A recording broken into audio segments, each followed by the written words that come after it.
Wahai manusia-manusia yang beriman, saya wasiatkan kepada diri saya dan kepada semua yang hadir di tempat ini agar senantiasa bertakwa kepada Allah Azza wa Jalla. Hanya mereka yang diterima amalannya, hanya mereka yang akan hidup berbahagia, hanya mereka orang-orang yang sukses di dunia dan di akhirat. Allah Jalla Jalaluh mengulangi perintahnya, dan para rasul menyampaikan berulang kali, dan para pewaris Nabi diteruskan perintah itu untuk mereka. Ya ayyuhalladzina amanu taqullah, wahai orang-orang yang beriman, bertakwalah kalian kepada Allah.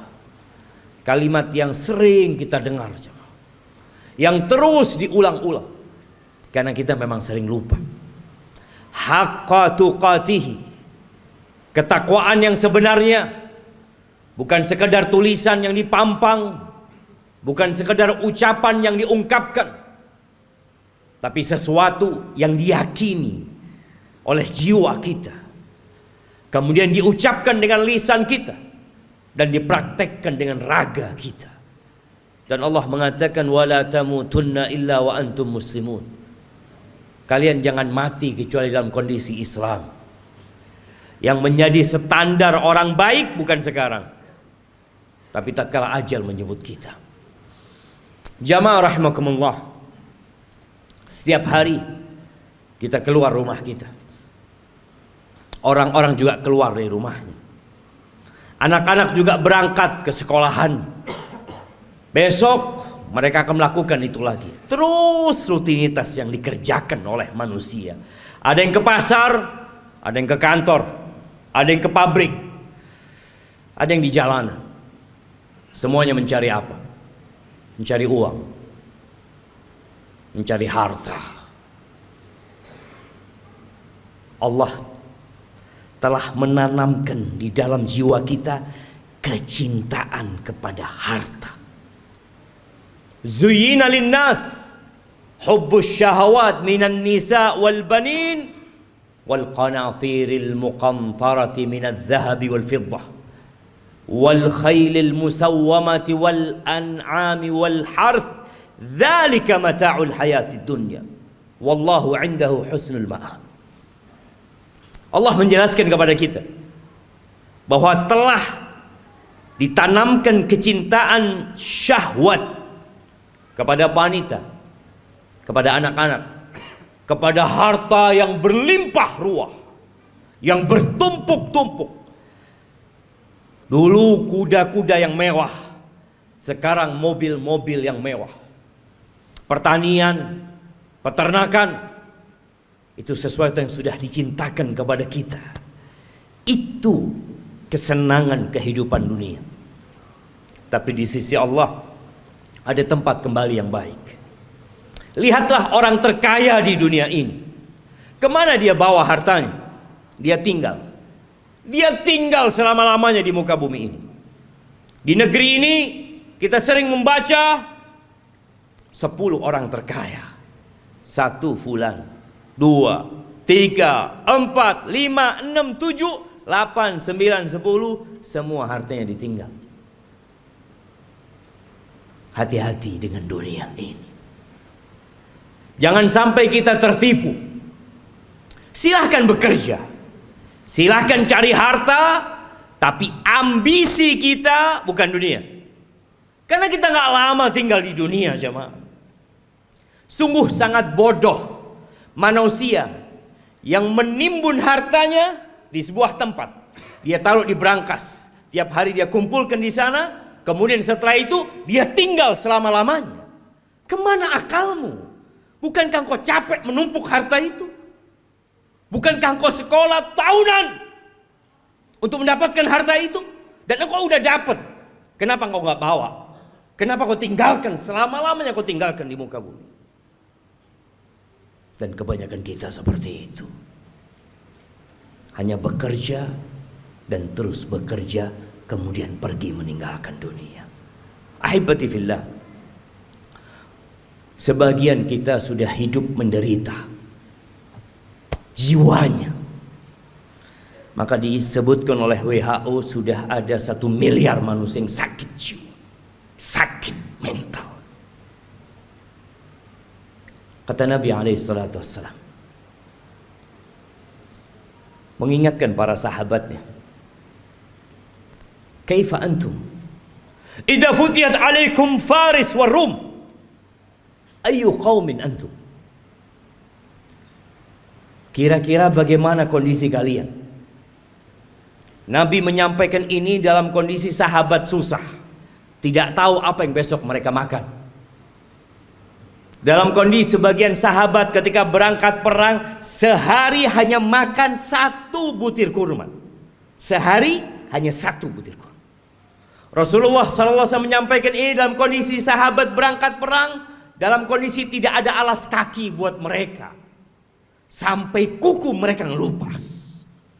Nabi menanyakan kepada mereka yang hidup menderita secara harta pada waktu itu, kira-kira bagaimana kondisi kalian apabila Persia dan Romawi ditaklukkan, kemudian harta mereka dibagikan kepada kalian? Ayu qaumin antum? Kira-kira kalian jadi orang yang seperti apa? Kata Abdurrahman bin Auf, nakun kama qala Allah atau kama yaqulullah. Kita akan menjadi manusia seperti yang Allah inginkan, yang Allah perintahkan. Kata Nabi SAW, awa ghaira dhalik, mungkin gak seperti itu, kata Nabi SAW. Jamaah, kita pernah susah secara ekonomi. Ingat dulu mungkin ketika motor kita motor bekas. Ingat dulu ketika kita sebagian belum menikah, gak punya apa-apa. Kemudian terus bertingkat kondisi ekonomi kita. Semakin membaik. Dan terus Allah kasih lagi kepada kita. Sekarang bagaimana kondisi kita? Abdurrahman bin Auf mengatakan kita akan menjadi orang seperti yang diinginkan oleh Allah dan Rasulnya. Tapi kata Nabi SAW, mungkin gak seperti itu kalian. Apa yang akan terjadi? Tatanafasun. Yang pertama, kalian akan bersaing. Udah punya harta banyak, yang seharusnya hidup tenang, sakit jiwa. Terus dia bersaing. Motornya kepingin lebih baik dari motor orang lain, handphonenya kepingin lebih baik dari orang lain, hartanya kepingin lebih banyak dari orang lain, rumahnya kepingin lebih bagus dari yang lainnya. Terus didorong oleh penyakit. Tatanafasun. Itu yang akan terjadi. Oke. Bersaing boleh kan? Selama kita tidak menzalimi orang lain. Tapi Nabi SAW mengatakan itu hanya awal yang akan terjadi. Yang kedua, thumma tatahasadun. Kalian akan saling hasut setelah itu. Karena dunia ini sempit, jamaah. Kursi-kursi itu terbatas. Kalau sudah ada yang duduk di sana, yang lain nggak bisa duduk di situ. Dia harus turunkan dia. Dia harus menggantikan posisi itu. Kalian akan saling hasut. Kita lihat orang-orang yang di pasar. Bagaimana kondisi jiwa mereka. Yang mungkin tampak sehat-sehat menurut kita, tapi sakit jiwanya. Nabi menyampaikan kalian akan saling iri. Kalian akan saling hasut. Gak suka orang lain lebih baik dari dia daripada sisi. Gak suka dia. Padahal saudaranya Muslim, yang seharusnya dia bergembira dengan kegembiraan saudaranya, yang seharusnya dia cinta kepada saudaranya seperti dia mencintai diri dia sendiri. Tapi itu tidak terjadi. Kalian akan hasut, akan iri. Selesai enggak? Yang ketiga, thumma tatadabarun. Kalian enggak saling bertegur sapa. Enggak kepingin ketemu. Kalau ketemu sama saudaranya sakit hatinya. Selesai? Belum. Yang keempat, yang akan dibawa pulang, yang akan dibawa tidur, yang akan dibawa makan, thumma tatabaghadun. Kemudian kalian akan saling membenci. Kalian akan bermusuhan dengan saudara kalian sendiri. Ahibati fillah.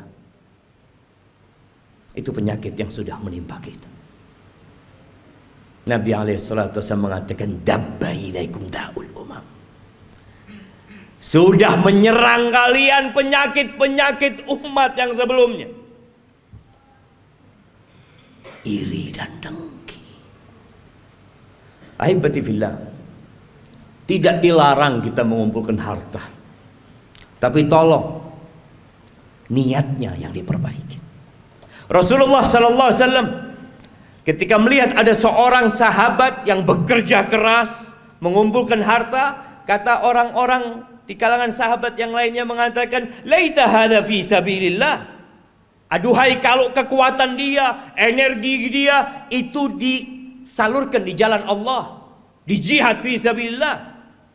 Maka Nabi mengatakan kepada para sahabatnya, lau kana yas'a, kalian tahu kalau orang ini keluar bekerja dalam rangka memberikan nafkah kepada kedua orang tuanya yang udah sepuh, fahuwa fi sabilillah, dia di jalan Allah. Yang kedua, lau kana kharaj yas'a ala auladin lahu sigar, kalau dia bekerja dalam rangka niatnya memberikan nafkah kepada anak-anak yang masih kecil, fahuwa fi sabilillah, dia di jalan Allah. Jangan diremehkan dia bekerja. Yang ketiga, in kana kharaja yas'a yu'iffa nafsah, kalau dia keluar bekerja dalam rangka menjaga kehormatan dirinya agar dia tidak jadi benalu di masyarakat, dia tidak menyusahkan orang lain, dia sedang ingin menjaga kehormatan dirinya, nggak ingin minta-minta sama orang, fahuwa fi sabilillah, maka dia pun di jalan Allah. Tapi yang keempat, in kana kharaja yas'a riya'an wa mufakharatan, tapi kalau dia kerja dalam rangka riya, pamer, dalam rangka berbangga-banggaan dengan harta dia, fahuwa fi sabilis syaitan, maka dia di jalan syaitan. Jangan sampai tiap hari kita keluar rumah kita sedang berada di jalannya syaitan. Bekerja hanya untuk berbangga-banggaan, hanya untuk pamer kepada orang lain. Aqulu qawli hadza wa astaghfirullah li wa lakum wa lisairil mu'minin wal mu'minat fastaghfiruh innahu huwal ghafurur rahim.